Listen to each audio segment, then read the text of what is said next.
video, I show you how to take some great location portraits by adding smoke.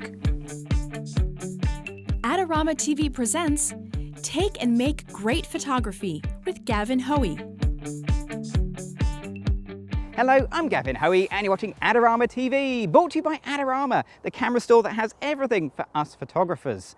In this video, well, you can see we're out in the woods and I'm going to do a portrait shoot with a little bit of a difference. We're going to add some smoke to our portrait shoot. Now, to create smoke in the woods, I'm going to use one of these. This is a smoke grenade, the sort of thing you get from a paintball park. Now, there is a bunch of instructions on the sides, well worth reading before you start, but basically common sense prevails. Don't let this off in a public place. These can be used for warnings as well as for entertainment, and also use a bit of health and safety. These let off sparks when you first fire them up, so a pair of safety goggles is always a good idea. They can get hot as well, so gloves are really useful too.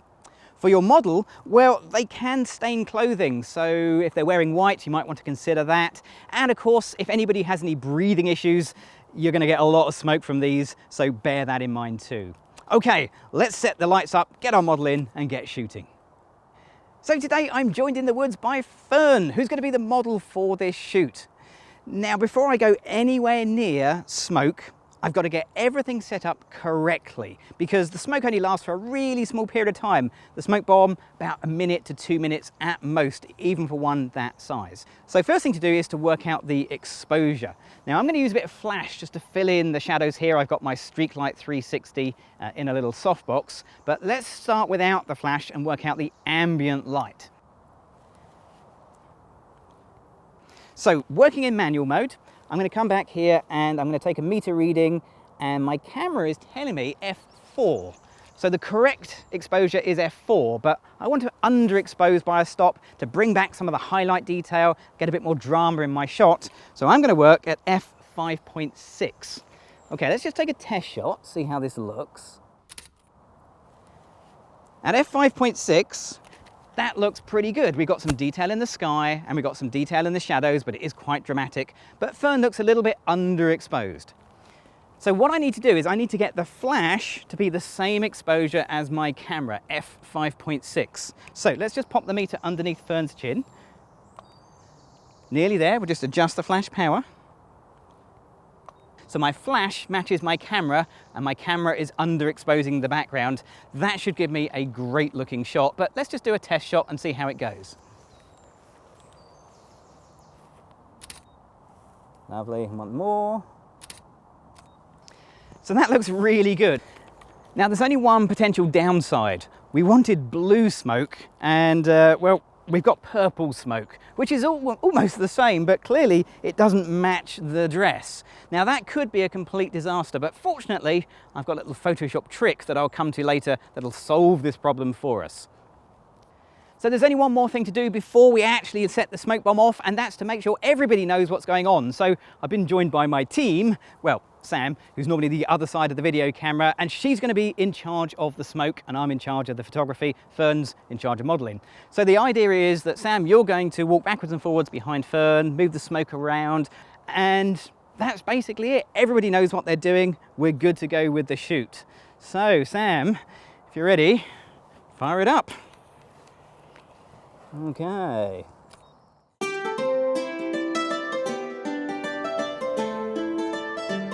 Well, the smoke takes a while to get going, but as you can see, it works really well.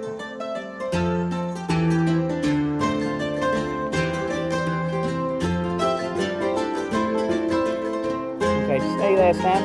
Stay right there, just let the smoke drift across. Okay, you right, Fern? Cool.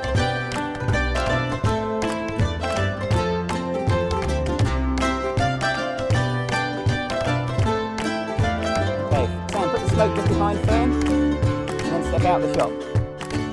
There you go.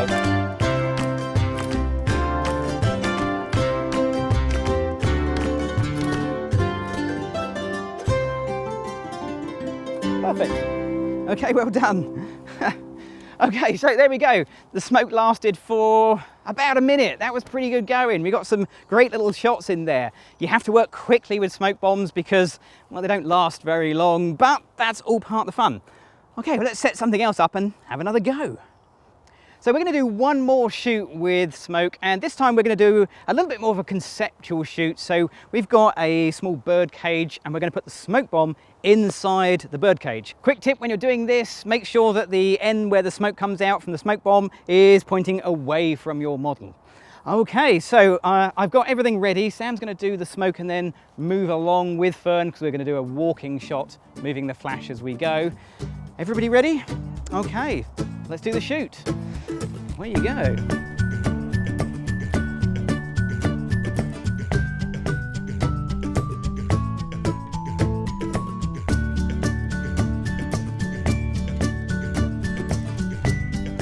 Okay, Fern, so if you want to start walking towards me, I'm going to move backwards quite a bit.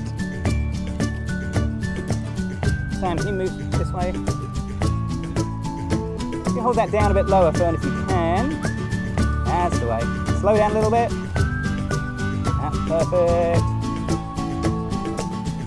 Back towards me. Marvellous. Closer, Sam. Keep coming.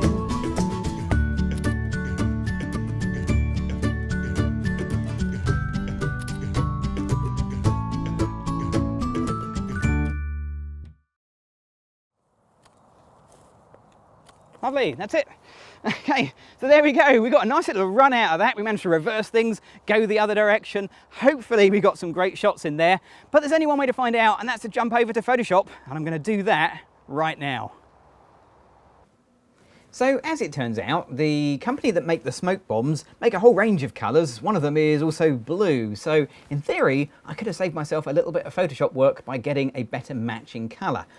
But having a different colour for the dress and the smoke does give me the option to change either to get a really close match. Not an exact match, but close.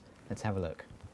So here's Fern in the woods with her blue dress, purple smoke and green background. And it's important to note that the three colours are all different, and that makes this job so much easier.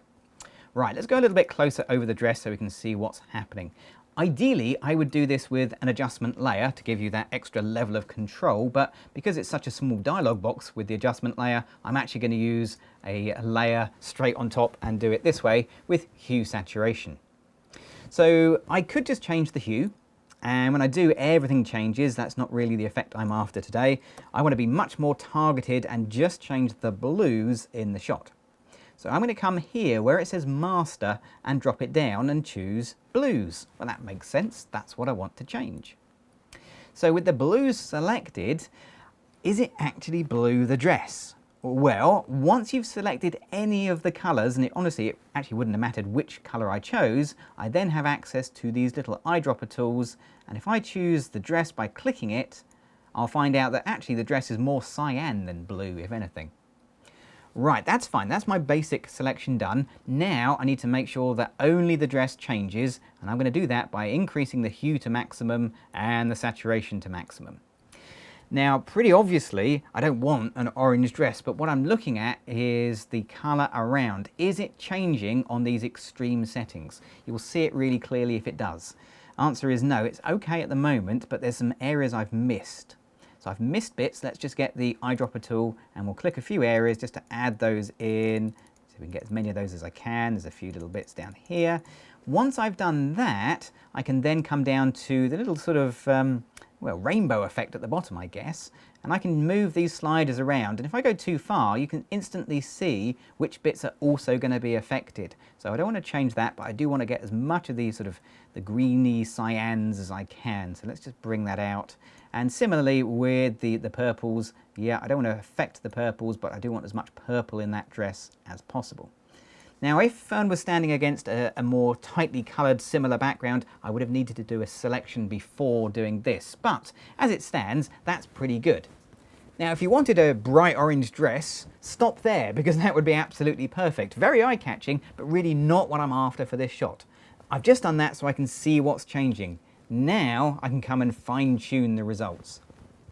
So clearly I don't need as much saturation and I don't need the hue to be there. I'm looking for a hue that kind of matches and a saturation that kind of matches the smoke. That looks pretty good. I'm going to stop there and click OK.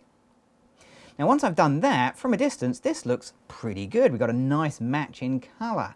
But up close, things aren't quite so good. There's a definite sort of weirdness in colour around here at the top of the dress. So to deal with the small areas, I'm just going to make a brand new layer. I'm going to come to my foreground colour, which is currently black, and I'll just sample a nice bright purpley colour from up here somewhere. That'll do. And then, with a paintbrush, I can just paint that colour onto the dress directly. So with a nice small brush, and we'll just add in the strap, which is more grey if anything, and the other one here, and the same with the other colours here as well. That's maybe a little bit light in colour for that area. Let's just see if we can sample a darker colour. There you go. Now, you're looking at this, I reckon, and thinking, that is the least convincing paint job ever. It looks like you've just taken a paintbrush and gone over the top. Well, that's because I've just taken a paintbrush and just gone over the top. I will make it better, but first thing to say is to get this to look better takes a bit of time. Not a lot of time, but more than we have in this video. You really don't want to sit and watch me paint around the edges of the dress. So once you've done most of the work, you then need to blend it in. And I'm going to blend it in by changing the layer blending mode from normal all the way down to colour towards the bottom. And that will pick up the texture from one layer and the colour from the active layer. I can even drop the opacity just to soften the effect down slightly. And that should allow me just to add in some colour to those areas. Okay, so there you go. There is my blue dress turned purple, matching the smoke and creating a wonderful picture out in the woods. Well, that really was a great fun shoot. Fern did brilliantly, the woods looked amazing, and the smoke really added that extra element of excitement. Now, if you want to see more videos from myself and the other amazing presenters here on Adorama TV, you know what you've got to do. You've got to click on the subscribe button. I'm Gavin Hoey. Thanks for watching.